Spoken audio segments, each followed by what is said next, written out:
Welcome. I'm back with another chapter of the Love and Respect Experience. The book I'm reading from, what they say, the Love and Respect Experience.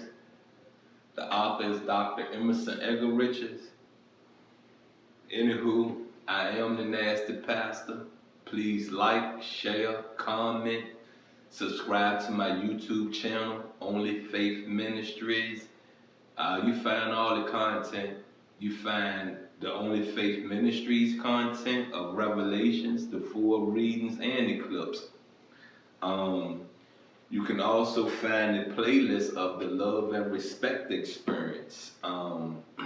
Everything is in there. The full readings, the clips. Another platform I'm working on that I just started is Staying Off of Drugs. So far I've uploaded one video, you know what I mean? It's an introduction to what it's about. You can find that on that Only Faith Ministries YouTube channel, and you can find that platform on Facebook. Staying Off of Drugs. Anywho, once again, I am the Nasty Pastor. I'm back with another reading. And we're going to move on. We're going to push on. And right now we're at chapter 45. How positive are you with each other? How positive are you with each other? You feel me? Positive, not negative. Positive. See, positive is just to touch the surface. My youngest son mom used to come in the house from work and said, "Honey, I'm home." After 3 times of her doing it, she grasps that I'm not replying back to her the right way. So what's the use? You feel what I'm saying? What was the use? She come in the door with a positive attitude, but I'm not giving her back the same energy. And after maybe a month, maybe not even a month, I started missing that. I really did. I started missing it. I started saying to myself, man, you about stupid and dumb. You should have got up, went down the steps, hugged her. You should have got up off the couch, hugged her, let her know you miss her. You got what I'm saying? You understand? It wasn't every day she came in that house pissed about something at that job. You feel me? You got me? So even if she was pissed, she came in that door with a positive attitude. Anywho, let's get into this reading. The verse comes from Philippians 4:8. Finally, my brothers and sisters, always think about what is true. Think about what is noble, right, and pure. Think about what is lovely and worthy of respect. If anything is excellent or worthy of praise, think about those kinds of things. All right, let's go and get into chapter 45. On a scale of 1 to 10, how positive are you with your spouse? Well, in the beginning, you know what I mean, it was beautiful. You know, I'm not going to say it was a 10, I would say it was I'm going to give us a high 8, leaning into a 9. You know what I mean? And, you know, we gave each other positive energy. You know what I mean? In the middle, you know what I'm saying, it was rough. You know what I'm saying? There was days I knew I wanted to come in the house and argue. I knew I wanted to come in the house and start some mess with her. It was days that she came in the house, started some mess with me. You know what I mean? It was days if I just called it job, because someone has called the house, it's important information, but I get cursed out. You feel what I'm saying? I don't get thank you. I get cursed out. Whether it could have waited till she got home or not, right there in that moment, it feels like it's something important to let her know. You feel me? So once again, like I said, if you're keeping up with me and you're going through these chapters with me, these 4 readings with me, you will understand in 44, like I said, we were traveling 2 different routes. Chapter 44, the ending, I'm explaining to you that we're traveling in 2 different routes. She's on another road, I'm on another road. And like I said, I don't believe those roads were ever going to collide again. I don't believe they was going to entwine or do anything ever again. All right, let's go and get into this. One of the most positive emails I ever received on this question came from a wife who wrote, I felt God saying to me, I want you to imagine you are a giant highlighter. And I want you to highlight all the things that are honorable and true about your husband. Think on these things. See your husband through my eyes. I sat up in the bed and started writing filing pages with beautiful things I wanted to respect my husband for. I fell in love with him all over that night. When I emailed her to ask permission to quote her, she commented that she loves to highlight key thoughts in books, and she believes God gave her the highlighter idea as a way to honor and respect her husband. She added that God also brought Philippians 4:8-9 to mind, a passage she calls His gift to me. Is God's gift to all married couples. Read it right now, slowly and carefully, when Paul speaks of what is true, noble, right, pure, lovely, and worthy of respect. He is saying that through dependence on God, we can control what we think. We can put the negative out of our minds by setting our thoughts on the good, the positive. Now, you see what they were saying right here where it said, he is saying that through dependence on God, we can control what we think. You feel me? Like, there was times I felt insecure. There was times the stuff I was hearing, the stuff I was seeing won't add up. You got what I'm saying? And then there was times when I say, you know something? I don't trust her, but I'm still married to her. I'm tired of arguing with her.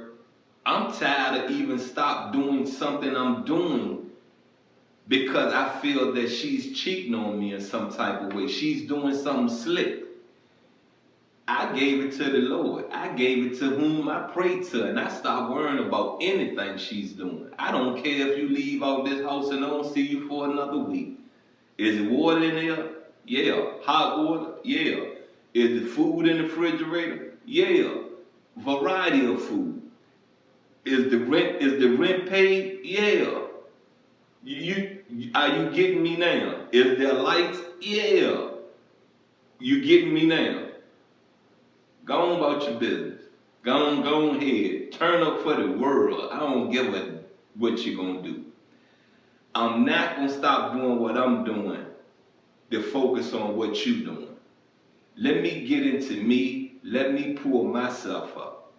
Cause worrying about you, trying to figure what you doing, I'm pulling myself down.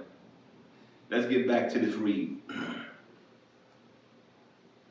And don't miss verse 9. Paul invites us to put into practice what we have learned from him. Focusing on the positive is a discipline. It does not come naturally, but it can be done. It's up to us. It is our choice. There you go. You see the choice I made? Do you see the transition in the choice I made? You got me, I could be there on the computer doing something that's really bringing me some money in, but because I hear something that don't make sense, I stop doing what I'm doing, get up, and now I'm into some BS. Now I'm in a heated argument. Now I'm in a situation where I really don't understand nothing. And by the time I get back to what I was doing at first on the computer, I done lost all concentration of that. So it's time to scrap that, or it's time to close it, save it, come back to it another day. When I could have got that done that day, in that moment. True, some people are more positive by nature, while others are more likely to see the glass half empty. A friend told me of how his wife, positive by nature, would get angry when he said anything negative. What he called being realistic. When she became terminally ill for a long period of time, he made a deliberate effort to stay positive in words and actions right up to the moment she died in his arms.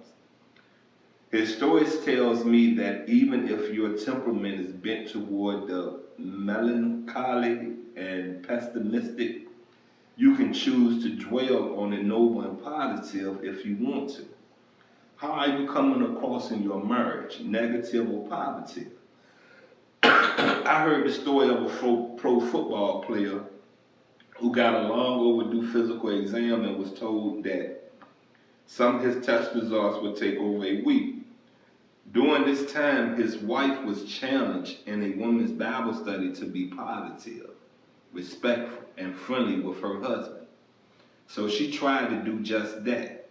After several days of being treated in his positive and friendly manner, the husband smelled a rat. That was not like his wife at all. Okay, tell me, he said. The doctor talked to you and told you I have a terminal illness and I'm going to die, right? He had concluded that she was being nice because he wouldn't be around much longer. Now, you see the BS he conjured up in his head? Do you get the BS he conjured up in his head? I give you a prime example. You're chilling with your wife. You hear her and her girlfriends or her and her sisters, cousins, aunts, or whatever talk about another man. Girl, he home now. Whether he from out the military, whether he just coming home from prison. Girl, he home now, blah this, blah that. I used to sit there and hear these conversations. It was a time I used to get pissed because you're going to a funeral that is a male that ain't even related to her. You understand me? You see what I conjured up in my head? Do you get it? This a dead man, but I'm thinking something going on with a dead man. You got what I'm, do you understand? Do you get what I'm telling you? That ain't nothing but negativity in your mind. That's something that Satan whispers. Satan whispers into your ear that rolls around in your mind until you play with it, until you act on it. And once again, believe that Satan don't want you married. Satan don't want you married in peace. Satan wants you married and arguing. You got me?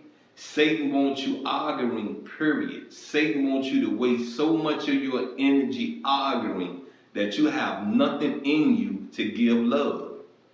You feel me? You even stop loving yourself. You feel me? Let's get back to this reading.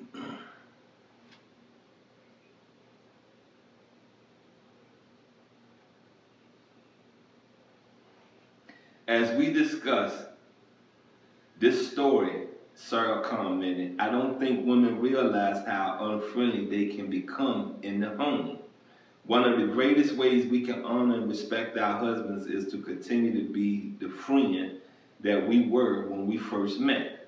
Sarah is right. Ironically, it is all too easy for stress, pressure, a shortage of money, and so on to cause us to be brusque, short-tempered, and less than friendly with the one we say we love. I agree. Yeah, that's the right hand. I agree. I agree to all that. I agree to all that stress, pressure, shortage of money. Went through all that. We went through it all. We went through it. It's some more stuff we went through. Not just that, it's some more stuff. Went through it all. And when I tell you our marriage was a test, it was a test to me. It was a test. It was to push me to a level to show who I am. You got me? Show whom I pray to how I'm really going to treat a wife. You feel me? And I'm going to tell you like this. I don't believe I failed. I know I ain't get an A+. I know I ain't get an A. I know I ain't even get an A-. But I know I ain't get an F. I know I ain't get a D. I'm probably somewhere in a C or a low B. Anywho, let's go and finish this up. So coming back to my original question, on a scale of 1 to 10, how positive am I with my spouse? I can think of little things Sarah does that bug me, like clearing her throat. And she can think of things I do that bug her, like leaving wet towels lying around. Or we can think of things we like about each other. I can think of what is lovely and lovable in her. She can think of what is worthy of respect in me. It is always our choice. It is always your choice too. Think about it. Well, that's the end of chapter 45. And I'm going to say this. If you took my advice, or if you came up with your own advice and started to tackle a chapter every week, this particular chapter 45,